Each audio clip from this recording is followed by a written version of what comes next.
Namshukuru Mwenyezi Mungu kwanza kwa kufanikiwa kuchukua ubingwa huu. Haikuwa kazi rahisi, lakini kutokana na ubora wa wachezaji wetu tumefanikiwa kuchukua kombe hili. Kombe hili lina maana kubwa sana kwetu. Kwanza tumepata kombe, lakini pili tumefanikiwa kumfunga mtani wetu. Lakini kama haitoshi, imeonesha sisi tuna timu bora kiasi gani. Mara zote tulikuwa tukisema tuna timu bora, tuna wachezaji wazuri, watu bado walikuwa hawaamini. Walitaka kutupa kipimo kizuri ili tuthibitishe kuwa tuna ubora huu. Na ubora wetu wameuona kwenye mechi ya jana na tumefanikiwa kupata ushindi. Tunamshukuru Mwenyezi Mungu, tunawapongeza wachezaji wetu. Kimsingi ni kwamba tumefanikiwa kutoka kwenye minyororo ya muda mrefu ya kufungwa mara nyingi mfululizo na mpinzani mmoja. Tumefanikiwa kushinda, maana yake ni kwamba sasa tumerejesha matumaini yetu, tumerejesha ujasiri wetu na tumerejesha rasmi ukubwa wetu. Haijaisha mpaka ishe.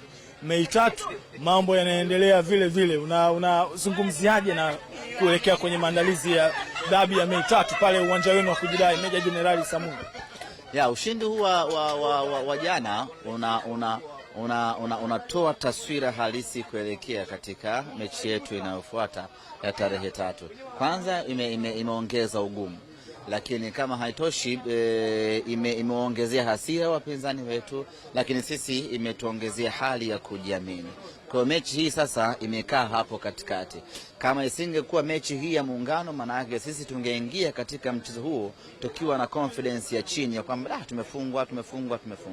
Lakini ushindi katika kombe la Muungano limeboost morali yetu na confidence yetu.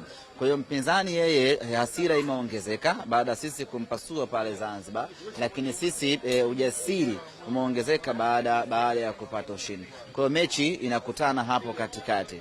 Ujasiri ulioongezeka na hasira ya mpinzani wetu. Mechi ya tarehe 3 itakuwa ngumu, tena ngumu sana. Mimi naamini hatakubali kufungwa mara ya 3 mtawalia na Simba Sports, na kwa mantiki hiyo anaweza akaja kwa nguvu kubwa kweli. Na sisi tuko tayari. Tuko tayari kuishi kwenye methali za Waswahili ya furaha ya masikini haidumu. Hapana.